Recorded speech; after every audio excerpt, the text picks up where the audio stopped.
सच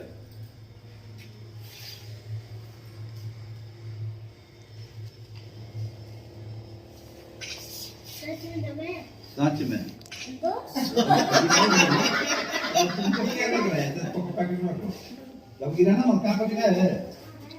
hello guys, good evening. देखिए रीकू का birthday celebrate हो रहा है और उसको कितना सारा पैसा मिल रहा है, आप देख सकते हैं। हमारे बर्थडे में तो मिलता नहीं है।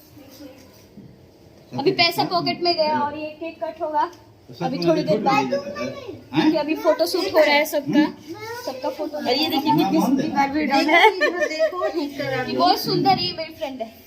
तो अभी बहुत मामी आई हैं और सब कोई आया है। अभी देखिए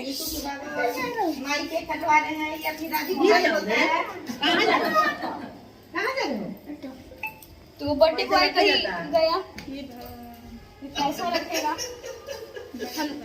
अब यह पेंट करते हैं हम लोग। अब बोले थे कि सेलिब्रेट हुआ तो ये बाय बाय।